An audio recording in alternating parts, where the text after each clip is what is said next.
Bonjour à tous, vidéo numéro 2 à destination des débutants. Dans la première vidéo qui durait 5 minutes à peine, j'avais évoqué simplement le vocabulaire de base, ce que vous devez savoir avant de commencer, juste les termes. Donc on a parlé de guitare classique, de guitare folk. Je vais résumer vite fait ce qu'on a dit. Vous avez dans les mains une guitare qui est accordée. Mi, La, Ré, Sol, Si, Mi. Peu importe si c'est une guitare classique ou une guitare folk. Pour résumer une guitare classique, le manche est plus large, les cordes sont en nylon. Alors plus large, hein, ici. Plus large, donc les positions vont peut-être être un peu plus difficiles parce qu'il va falloir faire des écarts de doigts plus importants. Mais par contre, il y a un avantage, c'est que les cordes sont en nylon, donc ça rentrera un peu moins dans les doigts. Vous aurez moins de souffrance sur la main gauche. Et une guitare folk que j'ai ici, mais que je vous avais montré la fois dernière. Le manche est plus étroit. Le manche est plus étroit, donc peut-être un peu plus de facilité pour aller chercher ces accords, mais plus douloureux. Bon, plus douloureux, c'est surtout pour les enfants. Pour les adultes, en général, ça pose moins de problèmes. Voilà, c'est pour ça qu'on commence souvent avec une guitare folk. Vous avez dans la main droite, qui va servir à gratter, un médiator ou pas de médiator. Ça, c'est vraiment un choix que vous allez faire au début, c'est pas très important.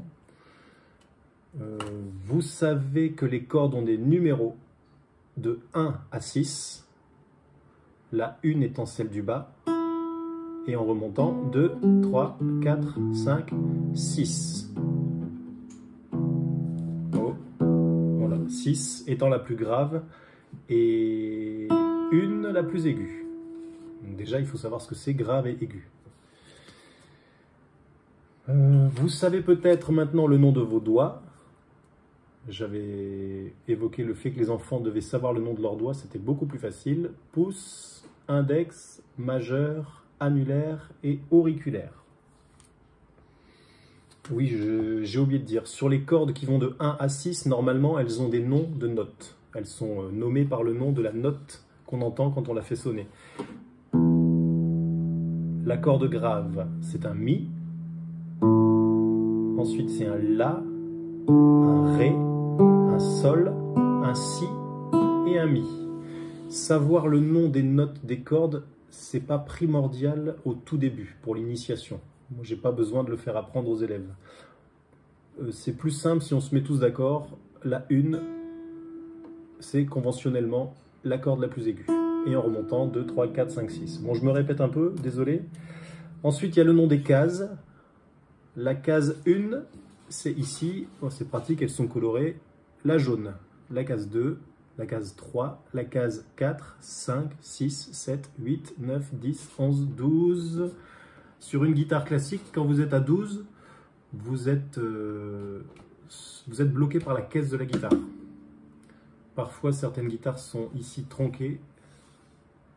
Donc on peut aller un peu plus loin, 13, 14, 15, 16. Sur une guitare classique, sur une guitare folk, comme celle que j'ai montrée avant, on peut aller un peu plus haut sur le manche. Et sur une guitare électrique, encore plus haut. Mais de toute façon, vous, débutants, vous allez surtout vous occuper des cases 1, 2, 3. Ok ? Tous les accords, toutes les positions que je vais vous apprendre au début sont dans ces cases-là. Case 1, case 2, case 3. Donc il faudra simplement se déplacer ici. Les cases sont séparées par des petites barres de fret ici. Tac, les petites barres sur lesquelles on ne doit pas poser les doigts. Hein. Les doigts sont posés juste devant la barre. Pour que ça sonne bien, vous poserez les doigts juste devant les barres, pas sur les barres, ni au bord de la barre de fret précédente. Bon, ça, je repréciserai ça au fur et à mesure. Donc, guitare classique, guitare folk, médiator ou pas, le nom des doigts, les cordes de 1 à 6, les cases. Un petit achat que vous pouvez faire rapidement si vous apprenez la guitare, c'est le capot. Voilà, capot. C'est une pince qui se met sur le manche à n'importe quelle case, case 1, case 2, case 3, case 4, et qui sert à jouer dans des tonalités différentes. Je vous expliquerai ça aussi plus tard, mais c'est très très très utile. Donc petit investissement de 10 € à faire au départ, acheter un capot. Voilà, donc la main gauche, j'avais expliqué que la main gauche ferait des positions sur le manche, des positions très précises que vous devrez apprendre par cœur. Et la main droite, elle, c'est celle qui gratte ici, ou qui fait des petits jeux d'arpèges en jouant corde à corde. On y va, on va passer aux choses sérieuses. Donc c'est bien, j'ai résumé en 5 minutes une vidéo de 5 minutes, donc c'est un échec. Mais je vais continuer maintenant avec la représentation des accords de guitare. Il faut absolument que vous appreniez ce vocabulaire-là, en fait cette façon de représenter les accords. Alors on y va. Ceci est une corde. Voilà. Donc on va dire que c'est la corde 1, la plus aiguë. Ok? Elle est représentée comme ça, par un trait horizontal. Et dessus, je vais poser un numéro. On va dire que je vais mettre un 0. Un 0, ça veut dire corde à vide. J'avais oublié de reparler de ce terme. Une corde à vide, c'est une corde qu'on fait sonner sans avoir posé de doigt sur les cases ici. D'accord? Donc ça, c'est la corde 1 avec le 0. Voilà. Si j'avais mis 2 zéros à la suite, je fais sonner 2 fois la corde à vide. Ok? 3 0, 0, 0, 0. Ok? Mon chiffon, voilà. Admettons que je n'ai pas représenté une seule corde, mais 2 cordes. Et que je mette 0, 0, 0, 0. Vous voyez, ça fait une alternance entre la corde 1 et la corde 2. Donc vous faites corde 1. Oh là là là, pardon, je recommence. Corde 1, corde 2. Corde 1, corde 2. Vous voyez quelque chose? Ouais? Il y a un petit côté pimpon dans ce truc-là. Donc ça, c'était la corde 1 et ça, c'était la corde 2. Je vais ajouter des cordes. Hein. La 3, la 4, la 5 et la 6. Voilà, j'ai représenté mes 6 cordes de guitare l'une au-dessus de l'autre.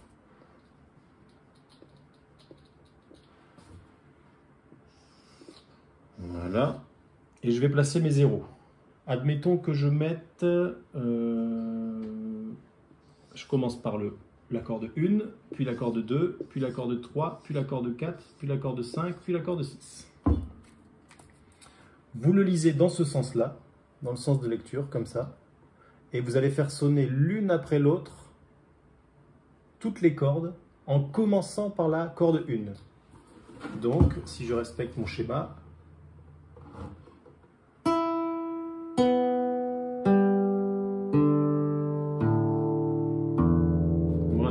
J'ai fait sonner toutes les cordes à vide, case 0, de la 1, la plus aiguë, jusqu'à la 6. 0, 0, 0, 0, 0, 0.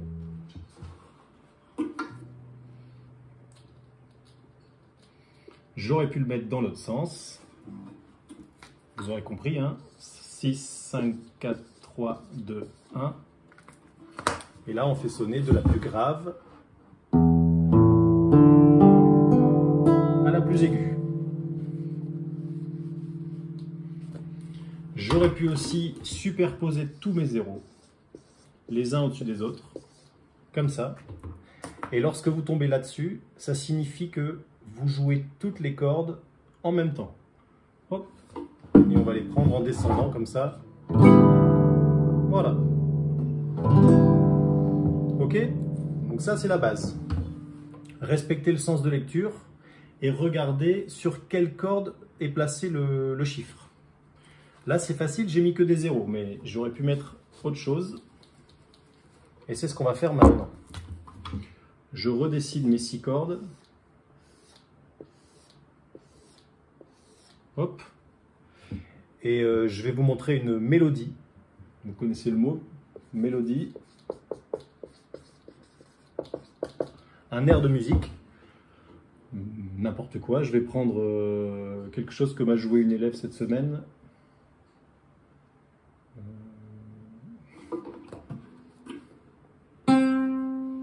Et on va commencer... Non, je vais changer d'avis. Tiens, je vais changer d'avis. On va faire un truc plus simple. 0, 0, 0, 2, 4, 2. Voilà, c'est clair? 0, 0, 0, 2, 4, 2. Voilà, 0, 0, 2, 4, 2. Si vous jouez ça sur la corde aiguë, attention, hein, c'est la corde 1. Et on joue à la suite tous les chiffres. 0, 0, 0. Ici, il est marqué 2. Donc ça signifie qu'il faut placer un doigt dans la case 2. Vous avez vu, la case 2, elle est ici. Il ne faut pas se tromper de corde. On place le doigt sur la corde 1. On appuie assez fort pour bien sentir la corde sous le doigt et bien la bloquer. D'accord? Et une fois que c'est bloqué, vous faites sonner cette corde-là. Voilà, là je viens de faire le 2. On va passer au 4. Case 4. Et vous revenez en 2. Bon, c'est un air enfantin absolument international. 0, 0, 0, 2, 4, 2.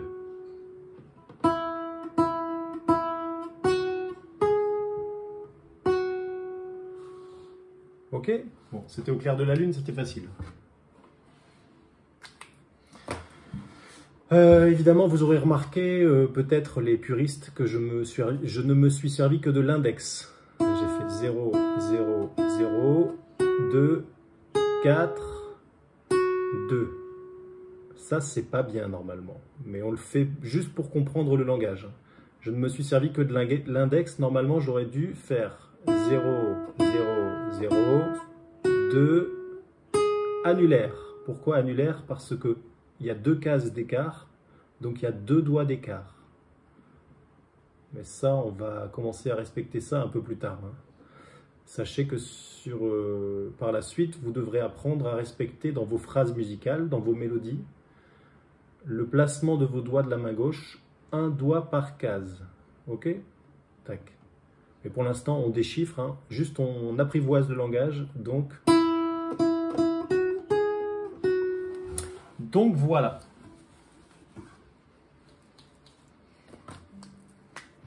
N'hésitez pas à mettre pause à chaque fois à la vidéo. Je vous propose une deuxième mélodie.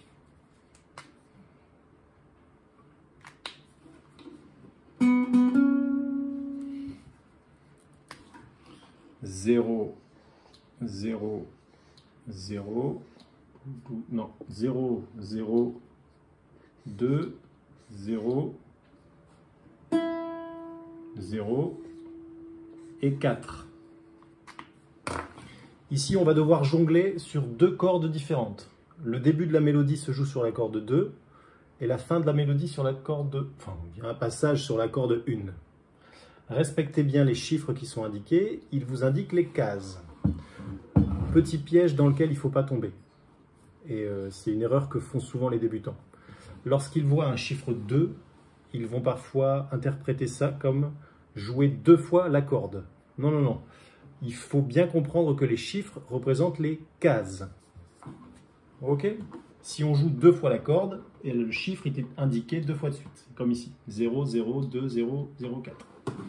C'est parti, ça va faire 0. Je vais monter ma main pour que vous voyez bien quelle corde je joue. Je recommence. 0, 0, 2, 0. Le 0 ici sur la corde aiguë. Et le 4.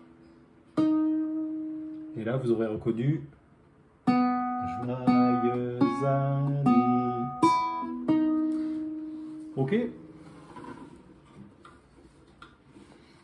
Si ça vous intéresse, je peux vous balancer Joyeux anniversaire en entier. C'est quelque chose que les enfants demandent souvent à savoir jouer. Je vous l'écris, ça va très très vite. Donc toujours, je représente les 6 cordes. Ça, c'est le truc que je fais le plus en cours. Dessiner des traits horizontaux sur un tableau. Je redessine 6 parce que la mélodie, elle est assez longue.